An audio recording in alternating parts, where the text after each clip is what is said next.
The Authority Hangout.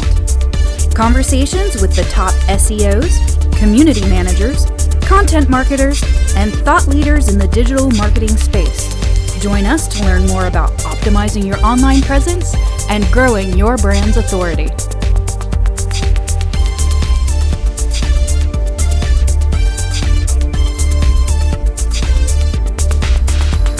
Welcome everyone to the Authority HOA Hangout live thing that we're doing here. I'm Michelle Stinson Ross, and I am part of the team at AuthorityLabs, and we are going to be discussing Enterprise SEO with a couple of very smart people. But in order to meet and greet them, I'm going to hand it off to Melissa Fach, who is going to be our discussion moderator for the day. Hey everybody.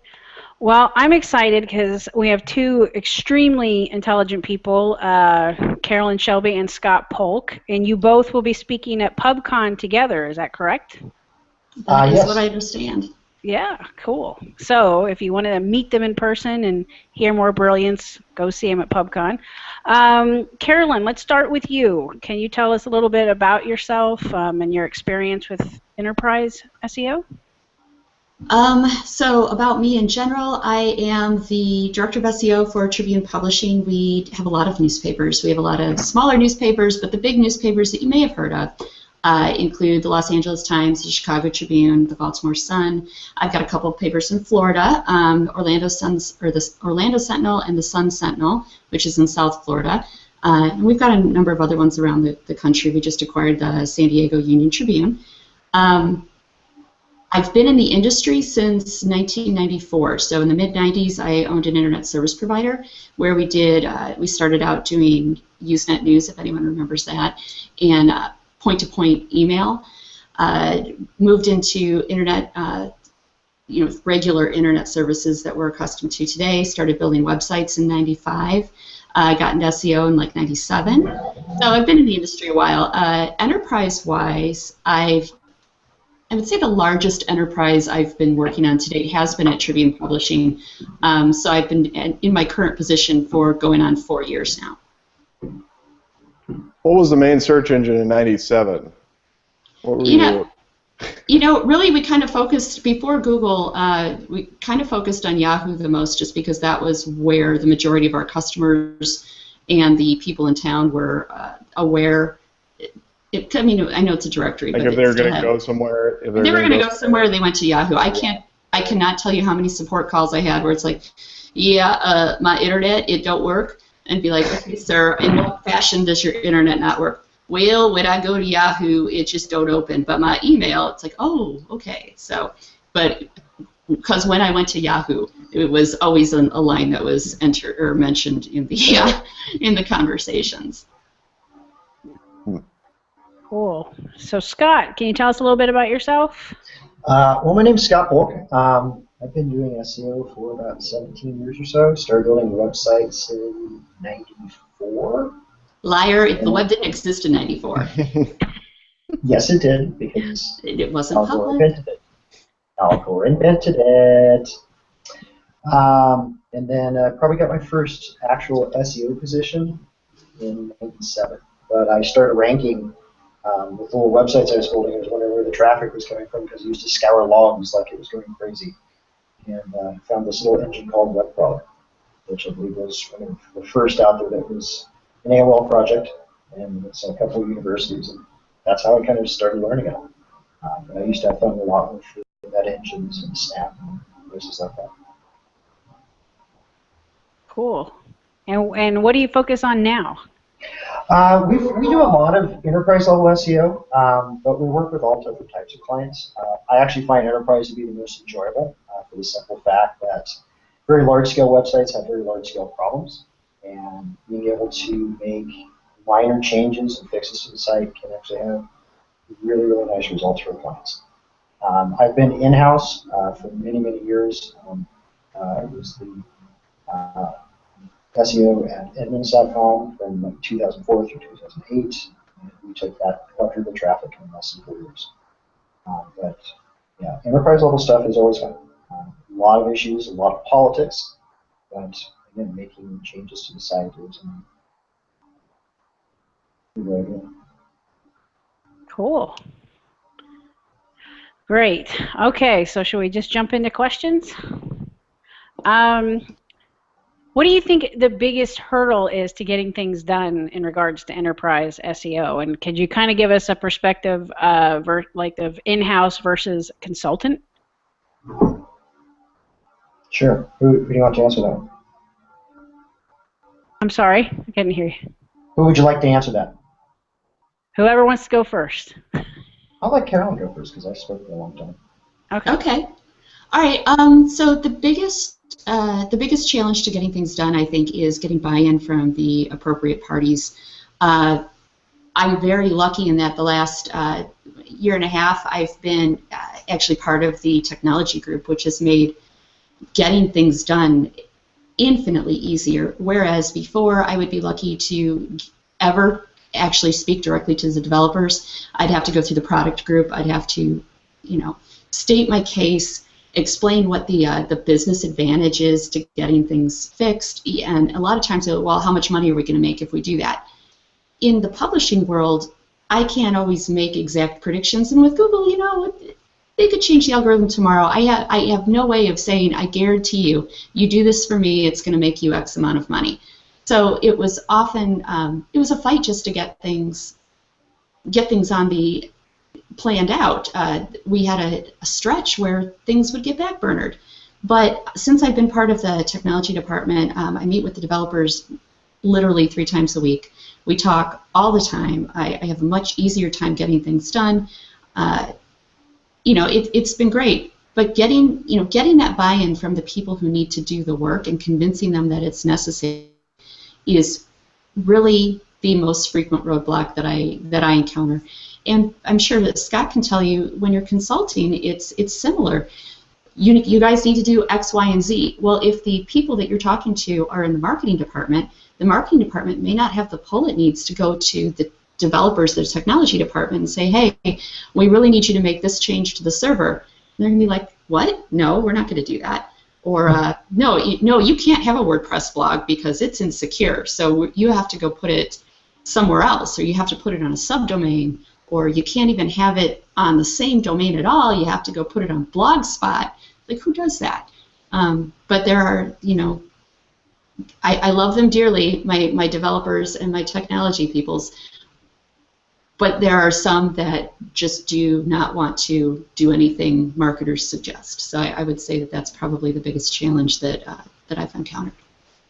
So how did that role change for you, or how did you get from dealing with the product people to kind of more inside with the technology group? I think a lot of it was incessantly whining that my projects were getting backburnered all the time and that they were really important. I have found that being the squeaky wheel does tend to work eventually. I think it was to everyone's benefit to shift me around a little. I've been much happier. Cool. Scott, you have any thoughts?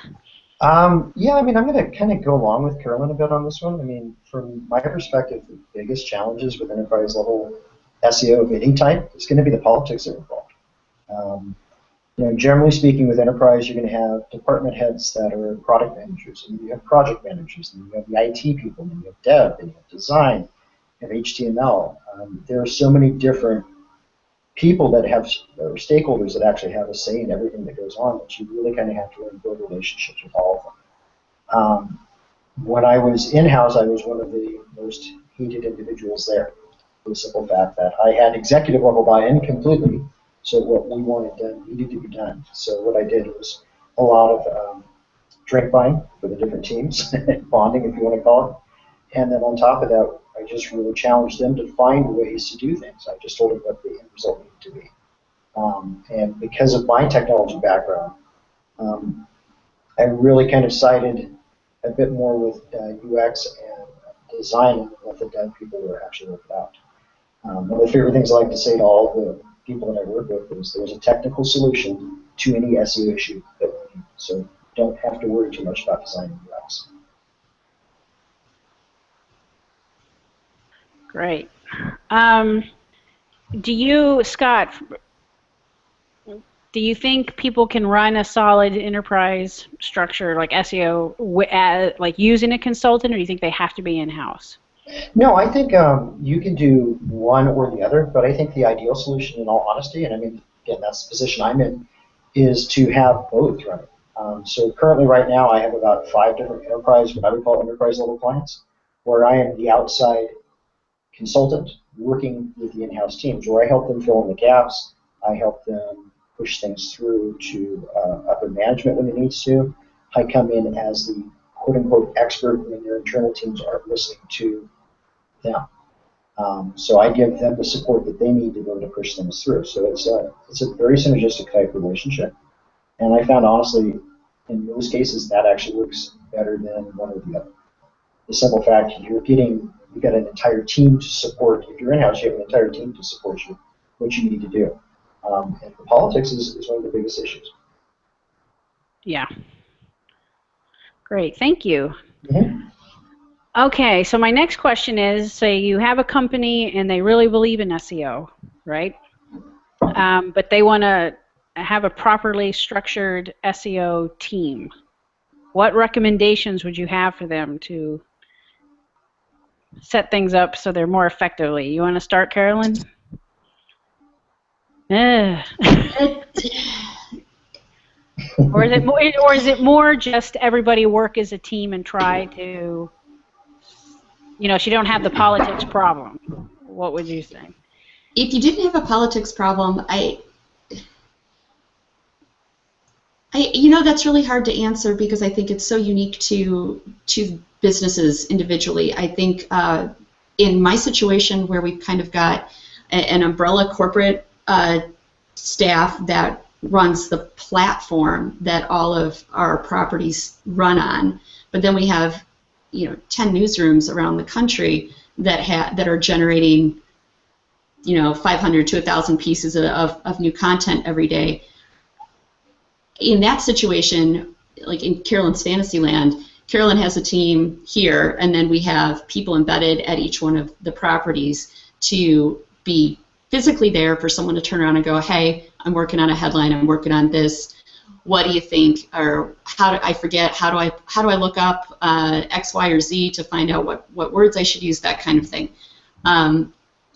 We also have an analytics team that is separate from SEO that is available to pull data for us. So I'm not even sure I'm giving good information here. What it comes down to is you need people that can do all of the work. Whether you have 10 people or 100 people or 2 people is really going to depend on the staff you have. What are their skill sets? How well do they work together? And how much ground do you need to cover? Is it more reasonable to divide that work up amongst a number of people, or can you have one person do it? Does that help? Well, I think, like, what are the specific roles, like, in an SEO, like an enterprise SEO? Like you mentioned, you have an analytics team, but, do you have, like, a full-time analytics guy that's kind of constantly pulling data for you or helping you answer questions, like, content-wise? Like, who's helping, your writers, target their content, their titles, or structure their articles appropriately, or, what specific roles are there within an enterprise SEO team that you should be looking for, or that you should for sure have, like, and what do they do, specifically, I think. Okay, so we have SEO analysts who actually work with each of the properties, and because we don't have, I don't have enough people right now to give one to each property, they kind of tag team all of the properties, and we make ourselves available to coach the individual newsrooms. But because there's so few of us and the need is so great, we actually rely on training. So I go out and I provide training to the newsrooms, which hopefully they're remembering and executing. Then there is actually a staff of, I want to say it's between 6 and 8 now, in the analytics department that just generate reports on a daily basis. And they do tell us things like what were the top stories in each section, which section was top. We get month over month, year over year, quarter over quarter, all of these things, and they're generating these reports daily, and everyone's looking at them.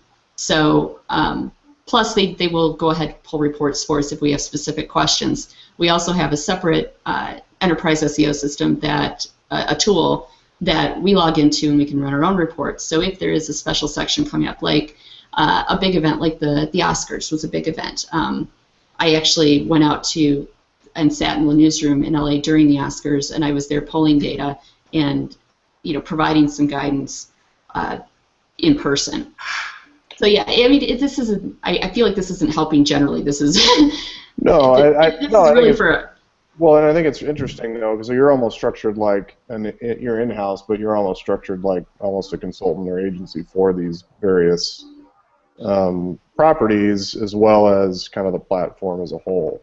Would that be kind of correct to say? I think that's 100% accurate. We do consider ourselves almost, consultants in terms of just providing guidance to the individual properties. Our focus, since we've only been on this new platform for a little over a year, so our focus in this past year has literally been, technical SEO, hardcore. We have to get the platform perfect. Mm-hmm. And it's been an iterative process. But the nice thing about being kind of at the top or the umbrella level is that the changes that we make to benefit one paper, some of the papers are a little bit more active than others. So the papers that notice an issue or come up with an idea that they think would benefit them, what benefits them is going to benefit everyone else too. So we make these enterprise-wide SEO changes, and they cascade out to everyone, and they benefit everyone. Yeah, but something else you said that I thought was really interesting is the ongoing education for your staff. Mm-hmm. Right? With employee rollover, I mean, you can train a team, but you have to keep up the training because you do always have that. In the newsrooms, the staff changes fairly quickly, and what happens is sometimes you get somebody that really gets it, and they know, and they can repeat the training to the new people, but with that person leaves, then it's like a case of telephone, and all of a sudden I'm hearing things like, well, Carolyn Shelby said, blah, blah, blah, and I'm like, whoa, Carolyn Shelby most definitely did not say that. They're like, well, how do you know? I'm like, because I'm Carolyn Shelby, and I didn't say that. So you do have to do the training repeatedly, and fortunately, a lot of it is SEO 101 type basics, things that don't change. If you want to rank for this keyword, you must put this keyword in the headline. You must put this keyword in the lead. You must make sure that this keyword and this keyword are kind of close together, not 200 words apart. That kind of stuff. So, but I've got my decks. We go out, we answer the questions. We do phone calls with new groups. We're always at our desks if anyone has to call or I am with a question, and we try to help out as much as possible. The other thing that's nice is the newsrooms pay attention to their stats. We've got Chartbeat and all the newsrooms on big screen TV, so the journalists are very invested in making sure that their stories are doing well. So they're going to go out and check and see how they're ranking, see how they're performing, see how fast they come up in Google for the words that they feel like they should be coming up for. And if there's a problem, I assure you, we'll hear about it real quick, which is also very nice. And the second we're made aware of an issue or aware of not necessarily an actual problem, but more it's not doing what I would like it to kind of situation, we can start intervening and helping and saying, okay, well, let's go make this change to the headline. Let's maybe move the photo gallery and make suggestions that are going to help them, boost them up to where they feel like they should be. Cool. Thanks. Scott, do you have any thoughts? Building an enterprise level SEO team.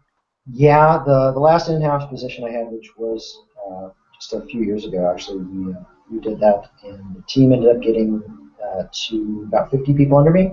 That did include the paid search side, but that only accounted for about 10. But we had content writers, SEO analysts like Carolyn would have, a lot of outreach specialists, content marketing, and then also social media people. And since my firm belief is that all ties directly into SEO, regardless of the actual weighting, it's pretty kind of it's important to make sure that they're all under one banner as far as I'm concerned, in the department. When you work with other department heads, what you really want to do is try to kind of single out or find a champion that you can work with that will actually champion the SEO side. But the main thing, regardless of matter what, you need to make sure that SEO is part of the process all the way through. So if there's a project that is being created or a product that's being developed, a project manager comes up you've got a line item there for SEO. You need to go talk to the SEO department before we even start on this. When you've got it part of the process, then it's a lot easier to kind of move forward. Yeah, and I think that's the most important tip is talk to the SEO department first. Yes, absolutely, Yes. because I don't know how many projects I've killed over time just because they actually had no absolute use whatsoever. Yep. Let's build this really cool app for somebody. Can anybody use it? No. Will it bring us traffic? No. And that kind of leads us into another interesting question. For these big organizations you work with, what are the metrics that you look at every day, especially the ones that might indicate that someone did something unwise in regards to SEO? So you can see there's been a, when you look at them every day, I mean, there's a few things you always want to keep an eye on. Webmaster Tools or Search Console, because that's just going to give you a very nice broad spectrum of data. I personally like to look at the way the site just acts in the engines. If you're seeing a lot of fluctuations, so use AuthorityLabs. For rankings, keep checking on that. If you're seeing serious fluctuations, then that could be indicative of a problem or an algorithmic change. And you need to pull back, find out the schedule. Did dev or IT push anything out? Did something change with the servers? Did the code change? And there's a lot of factors that kind of come into that after you roll out, say, an algorithmic shift or something of that nature. But one thing I always check every time I look at a site, this would be weekly, is the robots text file. Why? Because the people love to seem to put up the default one, which is just allow everything so many times. And in the past, I've not checked that for months and couldn't figure out why the traffic was dropping. And it's kind of like SEO 101 in a wiki move, but it's one of those things I now check at least once a week for the client. Especially if you can't get them to lock the file. Yeah. Carolyn, you have any thoughts?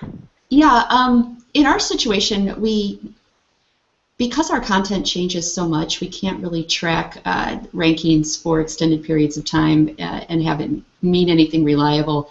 The most useful thing I can do is track accesses, especially search referrals, and see how the traffic's doing. If I notice a major drop in traffic, then we have to isolate it down to a specific section or a specific page. We catch most things just by looking at the traffic levels. We had a situation once where a entire section of the site went from, I think they were doing 600,000 in search traffic a day, and it went down to 6,000. And that was a technical issue. Someone had, they were attempting to install the Yoast SEO plugin on a user-generated section. No, it gets better, And it was a multi-site WordPress situation, and something happened during the installation process that the canonical URL, instead of automatically self-referencing, automatically referenced the next post up. Oh. Yeah. Technical issues. That was a technical issue. We also had an issue where another section had a similar precipitous drop in traffic, shall we say. What had happened was, because we were trying to be nice people and not lock down the back-end interface too much, we didn't prevent people from adding in their own code, like HTML code, to, let's say, a headline. So a group that shall remain nameless decided they wanted to customize the way the header looked in their section, and they put JavaScript and CSS inline calls in their headline field. So they started out the headline by terminating the original H1, opening a new H1, dropping in a bunch of code, finishing it, and then reopening it so it would close again on its own. And that you might think, well, that doesn't sound too bad, except we have an infinite scroll site, and what that did was break the transporter that changed the URL, so it made that entire section uncrawlable, which made that entire section invisible, which made that entire section fall out of search. Ouch. Oh. I hope they pay you well. They pay you well for this, right, Carolyn? I am incredibly well compensated, and I have no complaints. Good. That's good. So where's the line with, like, allowing these people flexibility, like why don't you just lock the whole thing down? And if they really want their headline to be styled a little differently, you gotta, get it built in to where people can't do that. I guess, like where's the line? And not install, a plugin on a multi-site thing and you have no idea what it's going to do. Well, right? okay, so the plugin installation, I actually recommended that they install that, but something happened weird in the install. I like that plugin, especially when you're dealing with these were for contributors. These weren't staff reporters that were using that section. So I like the functionality of the plugin. There's just something wonky happened in the implementation, and how that went weird in production and didn't go weird in development, I don't actually know.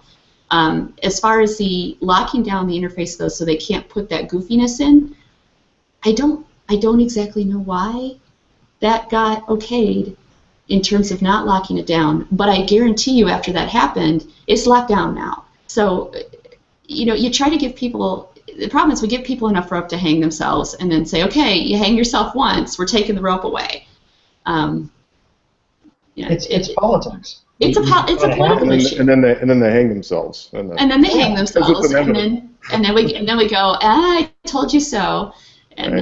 then But you have to let them do it once, at least. Yeah, you almost because they're until you prove to them that it's bad, they will insist that it is good, and you have to show them that it's going to catastrophically break things.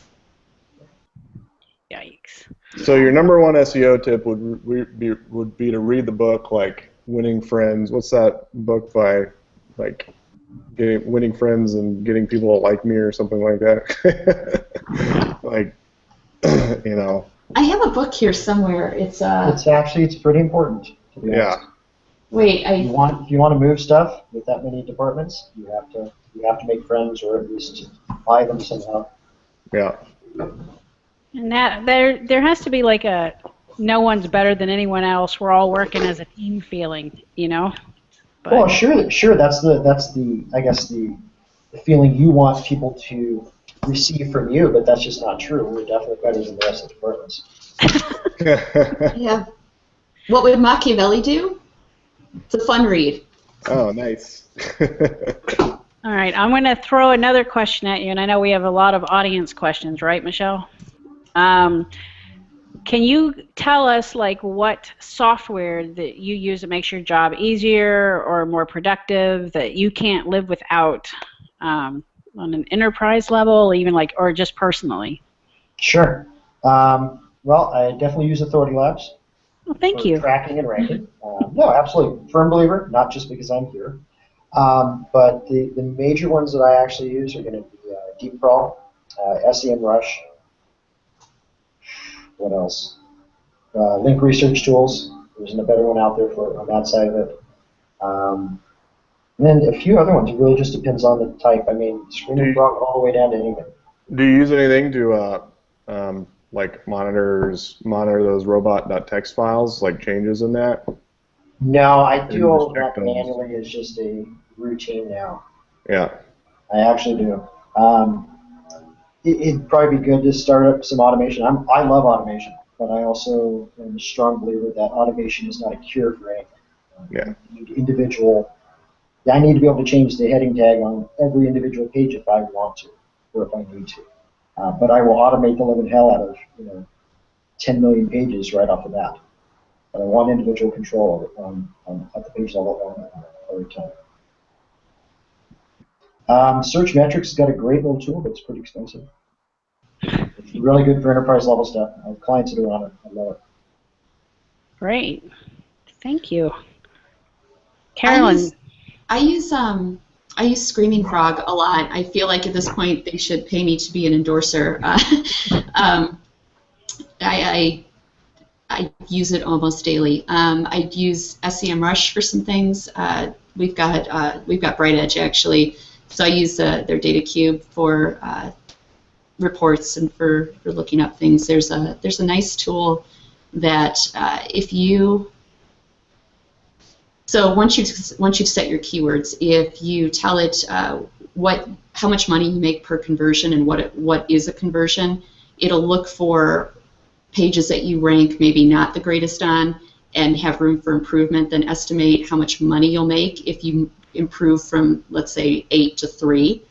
And it ties a monetary value to that, and I found that to be helpful with the product people, because I can go say, if you make this modification for me, because right now this page doesn't have a meta description field on it for some reason, and I encountered that like last month.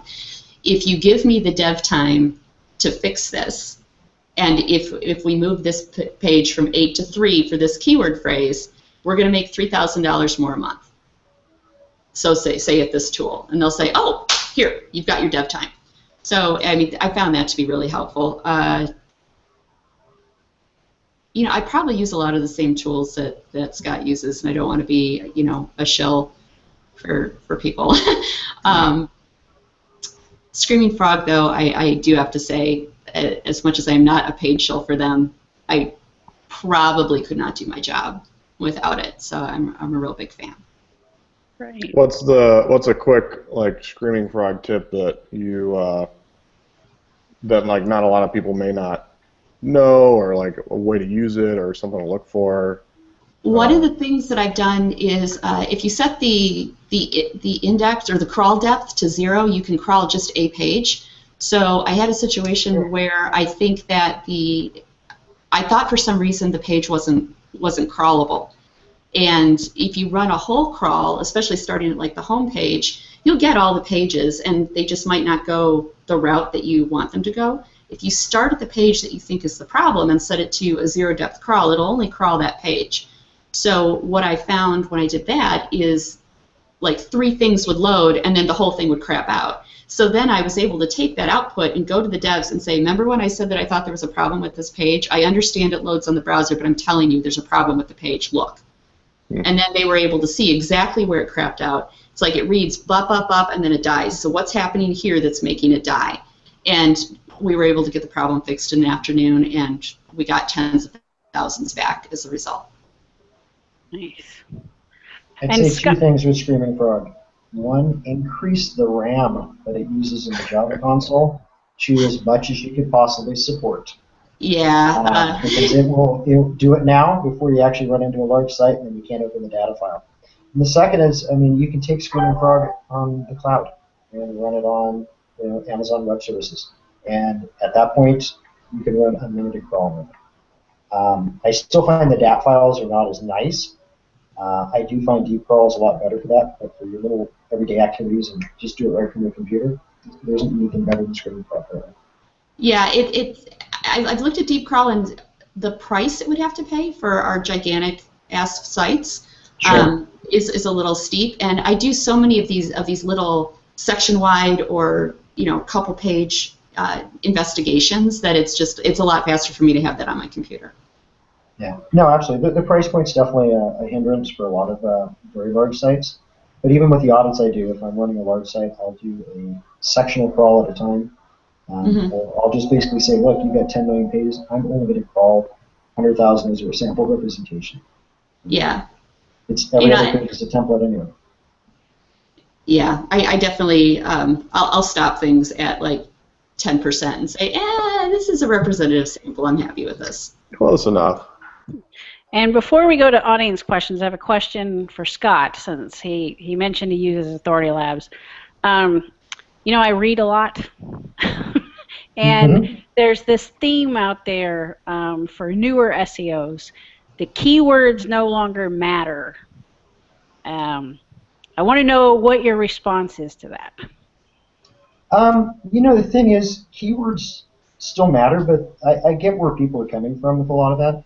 They don't matter like what they used to, especially for on-page. You have to have the keyword on the page to rank for it. We used to have 3,000-word articles about the Ford Mustang that couldn't rank for the Ford Mustang because the editors decided to use the word pony car and Stang instead of actually putting Ford Mustang. So there's definitely important. But if you're working in-house, you better be watching those keywords, because I'll be honest, there isn't a lot of other metrics that you're going to be reporting on. If you're in-house, use any metric you can to just show the good that you're doing for the website. And keyword rankings is one of those. And to be honest, I bet your bosses are concerned about that. You know what? You know what I like to use when it comes to keyword rankings? I like the feature that, and a lot of tools have this. SEMrush has it. A lot of other tools have it, but I know that you can get it for free, and with a low-cost subscription, you can get the full version. But seeing the things that you rank for that you don't particularly know you rank for is helpful. So telling people, hey, did you know that we're #1 for pink jujubes? Did you know we were #1 for pink jujubes? How did that happen? I'm not even trying to rank for that. That stuff is fascinating, and it's fascinating for, in my situation, the newsroom editors, and say, hey, you know, this article you wrote about Michael Jordan is actually ranking really well for Dominic's because he's suing Dominic's. You know, something like that. There's things that articles rank for that aren't necessarily what they were targeted at, and knowing that and identifying those, we can then take advantage of that juice and further optimize it to do better and just kind of shift the focus a little. But how can you not pay attention to the keywords? It's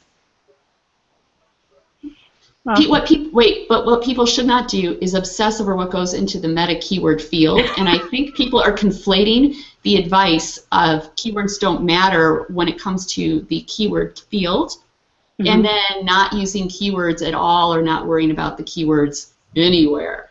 And it's not the same thing at all. Yeah, it's not the same thing about, as you just pointed out, but also the extreme of stuffing the page. I mean, you still have to use those keywords in your text regardless, but yeah, if you're going to stuff and you're going to excessively use them, then that's probably going to get you into a bit more trouble than it's worth. You know, the thing is, whatever people come back and always say, oh, this is the new thing, or the orange is the new black, or whatever, bullshit. It's really not. It really comes down to SEO 101 has been about the same as it is now since I've been doing it. Has it changed a lot? Is everything different? Absolutely. But it is still exactly the same. The principles, the basics are the same as they've ever been. Yep, I agree. Michelle, do you want to start asking some questions from the audience? Yeah, we've got several, and these are actually rather technical. David Courier says he's curious about how you handle redirects for an enterprise site with tens of thousands of pages. For instance, let's say we have a domain change or there's a rebuild and you end up having to redirect way too many URLs. Interested in knowing your process. Okay.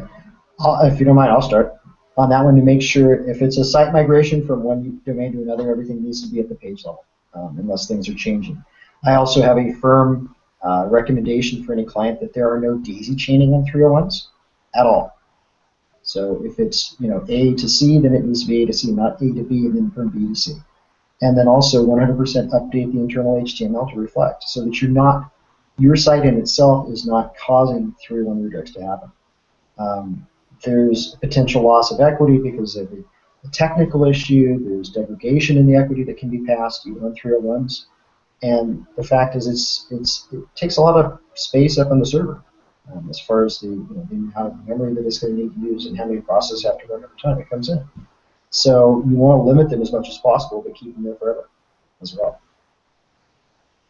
If somebody is linking to an old page, then yeah, I would never remove that redirect. Sorry.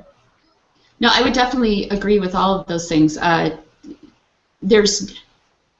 understand the desire to make it simple and say we're just going to do a bulk redirect to X, and then when it hits that, it'll automatically redirect to Y. But not only is that lazy, that's keeping links to things that don't exist anymore, which is bad.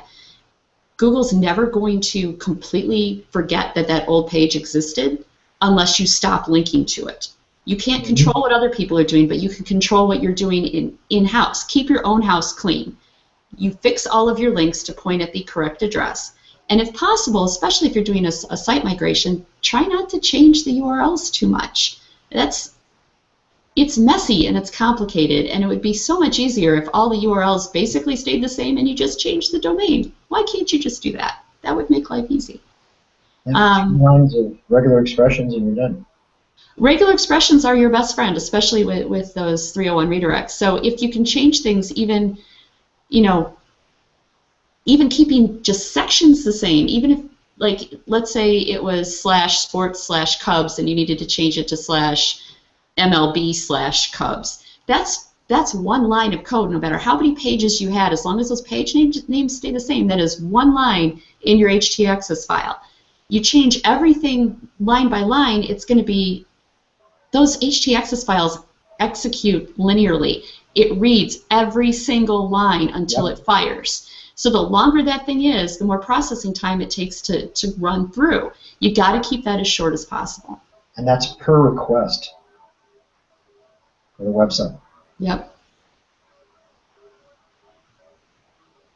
Did that answer the question? Yep, that's great. Thank you. Michelle? Oh, we've got more yet.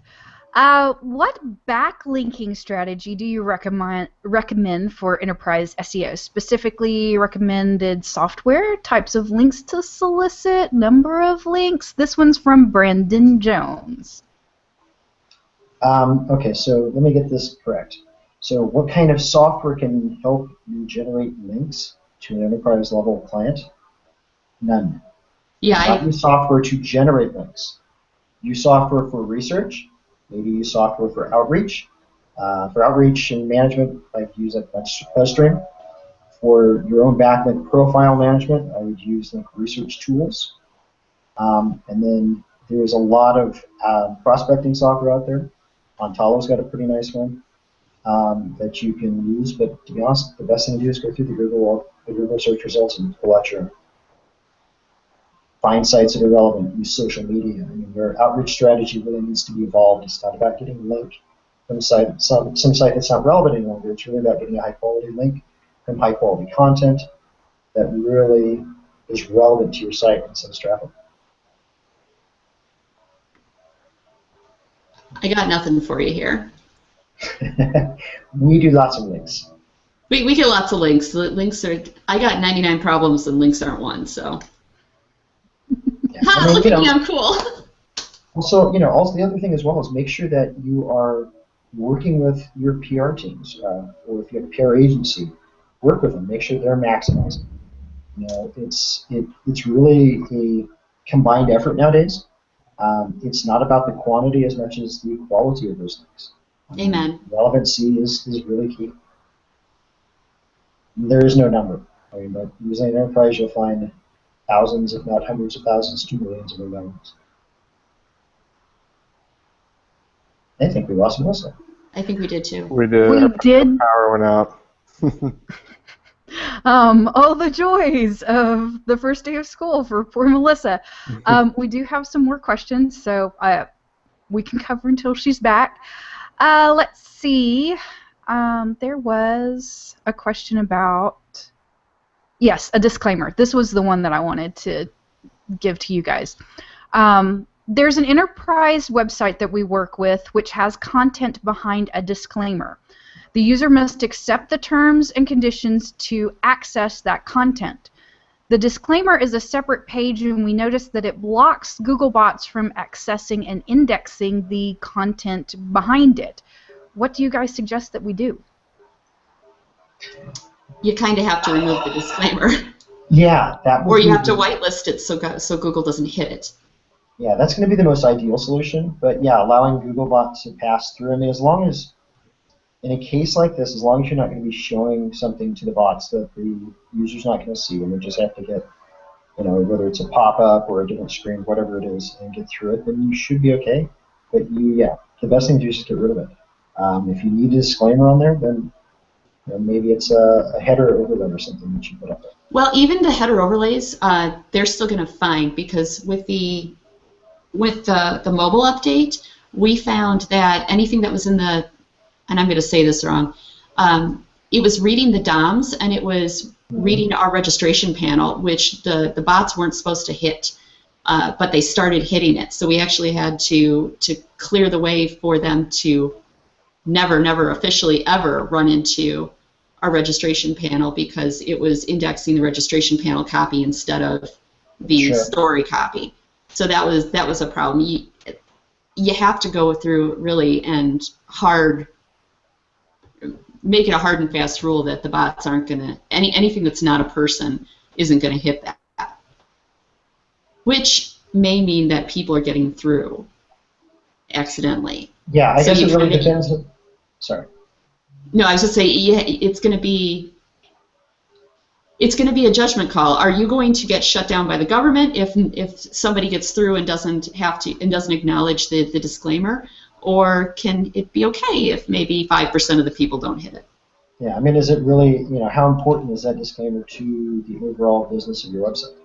Is it a legal requirement posed by law, or is this something the lawyer came up with and said, oh, this will protect us if we get sued? You're going to have to balance it out somehow, figure it out. Are those your dogs? Oh, those are my dogs. Oh. Actually, forgot I was muted. No worries. I thought they saw my cat. Yay! It's the pet edition of the Hangout. It's a wonder you guys aren't hearing my pets carrying on either. So what would you guys say if the disclaimer is actually necessary? What's the best solution to having it there and having that acknowledgement happen? Then make sure the bots go right through it. Yeah. Yeah, you can download lists of various user agents anywhere, and if it matches one of those user agents that's a Yahoo bot or Google bot or whatever, then just don't show it, basically. Yeah. You can whitelist them right through. It just depends. Excellent. Looking to see real quick.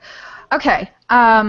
I have two websites for two different countries. We have .com, .au, .co, and .nz. So we're talking about Australia and New Zealand here. Both websites have the same content, and the language is English. I don't own the .com domain for the same. How do we solve the issue without changing the content? Multi-site, canonical, how to use? Thoughts, please, and thank you. Now, I'm not really sure 100% what the question is. Are they trying to rank both sites individually in the localities that the country-level domains suggest, or are they trying to rank globally for both sites? Unfortunately, they don't say. They just apparently have a duplicate content issue and not sure how to handle it. Well, I would ask why he doesn't own the .com. Well, but he doesn't. Yeah, I mean that's one thing, but I mean, I guess how sure are you that you actually have a duplicate content issue?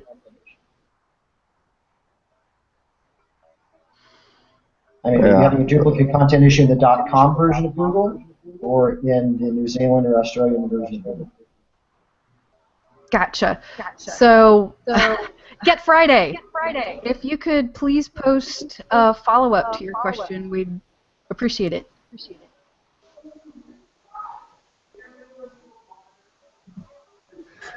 The previous one with the bot deal, that guy's asking about cloaking. Isn't it cloaking? But I mean, I would just say, as long as you're not changing the content that ultimately people get to, the bots get to, then it's should be fine. Am I right to say that? Yeah, it's all about intent and extent. Right. There's nothing wrong with using technology. It's not cloaking if it's just IP delivery. Cloaking is very negative. IP delivery is a great technology. Google would actually love to get to that content, but Correct. you're not letting them, basically. Mm-hmm. There's probably 101 different technical solutions that you could use without doing IP delivery or whitelist as well. Mm-hmm. You know, an entire screen overlay with your disclaimer that somebody has to hit but won't remove. Content's still on the page. Gotcha. This particular issue, they did follow up and say yes, it's a legal issue that they have to have the disclaimer. Yeah. Then there's 100 different ways you can solve it technically. Gotcha. On the duplicate content issue, he says the websites are replica of the same site.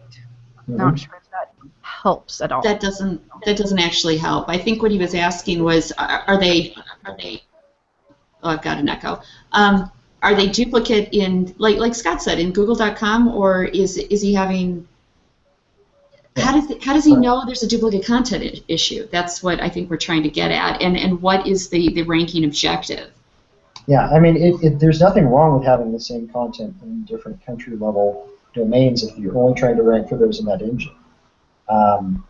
There's definitely ways that can be very successful, and I mean, we've worked with clients that do that in different languages, same language actually, with different country level targets, and they're all fine. You may be experiencing issues in the general Google algorithm. I mean, it's an assumption, but you may be experiencing in that, and with that, you just have to, you're going to have to pick one or the other. I guess it really depends on your ranking objectives. What are your target markets? If you have a site for New Zealand, you have one for Australia, and those are both important, then, I mean, those are those are valid strategies to be going after by site for each. Gotcha. All right, one last question.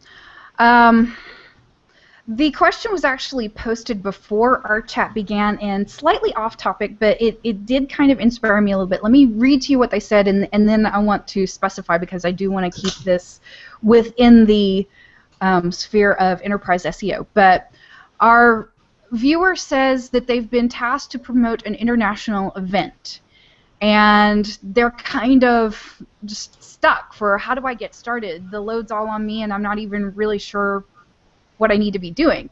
More importantly, I think for us, and especially since we're talking about websites with content specifically for one country versus another, but when it comes to a large enterprise, a large event, and you are going to be marketing internationally, are there any particular things that are a little bit different for enterprise SEO when you're talking about international enterprise SEO versus what most of us in the U.S. tend to deal with?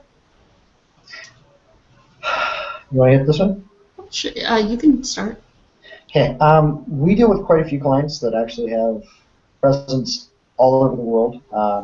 So this is one area that, I mean, SEO is still going to be SEO. Each one of the different engines or markets you're going to go after is going to be different from another, but still the same in a lot of ways. So your fundamental SEO is going to be pretty much the same going across the board, but you're going to have to look at the different nuances between spelling between, say, British English versus U.S. English. How is ranking in a local New Zealand market, affected by my .com, or do I need the country level domain there? It really comes down to how you set the websites up, and the strategy is going to have to be different for each one of them. Even though the global strategy can be kind of the same, pretty much the same, I should say, you're still going to need unique strategies for every country or language that you want to go after. Whether that's the using the language tag, href language tag that Google likes to see, or at least likes to report about a lot, to making sure that if you're targeting, say, Spanish-speaking countries, that you have to know that the difference between Mexican Spanish versus Costa Rican Spanish is completely different. The way that you talk about a particular topic, the way that you discuss it, the nuances between the slang, there's a lot of variances that you really need to kind of know your market. So coming to the question, I guess, of promotion, it's really just going to be making sure that you're able to contact the influencers out there that can help you promote it. And if that's in a different language, then you're going to need somebody that speaks that language. If it's not, and say you're lucky enough that it can all be done in English, then you're going to need to be able to figure out who you want to contact. And a lot of that's going to be through social influence. So I would look for the top people that are talking about that topic that are geographically located in the areas that you want to promote. It's outreach, in my opinion. I agree with Scott. He's just making your job so easy, isn't he? And you should record my responses for posterity, because I don't know how often you hear that. No, I'll never hear it in person. It's pleasant to see the side of you, Carolyn. Double checking one last time to make sure that I did cover all of our... Yes, that takes care of the questions that I had in our Q&A app for now. Chase, was there any follow-up you had? No, I think we're coming up on an hour, so I think it was awesome. I really want to thank you guys for taking the time to do this, and it was a pleasure to talk to you again. And we'll be seeing you at PubCon, I think. So, Definitely. Do you guys have your topic laid out? What's What are you going to be talking about there? Well, Carolyn and I are actually doing training first day Mhm. on SEO 101 stuff. So, if it's something that people have signed up for, then I guess you'll see us there. If not, I mean, I have all my sessions on Tuesday. I think you do probably as well. I do think I have all mine on Tuesday. I think I'm done like after the first day, which actually means I can have fun the rest of the week, unlike in years past where I could not. So. Yeah, so I don't see you stressing out Tuesday and beyond, getting your slides done or anything like that. Actually, nice. I've already got my slides done for my Tuesday presentation. So. Nice. I know everyone should be having a heart attack right now because this never ever happens. It all grows up now. Well, we've got, is it Tuesday? When's State of Search? Is it Tuesday or Wednesday? Wednesday. It's Wednesday. We're gonna do Wednesday evening. We're gonna do a little cocktail hour at the Breeze Bar before State of Search. So Nice. drinks are on us then. So you should stop by, hang out. Well, I'm staying at TI, so I'll definitely be there. Perfect. All right. Well, thank you very much. And look forward to seeing you all. And yeah, have a great day. Thank you, guys. Great. All right. Thank you, everyone, for joining us for the Authority Hangout. We will be updating you on when our next event and our next guest will be as soon as we get everything secured. So have a great day, everyone, and thanks for joining us.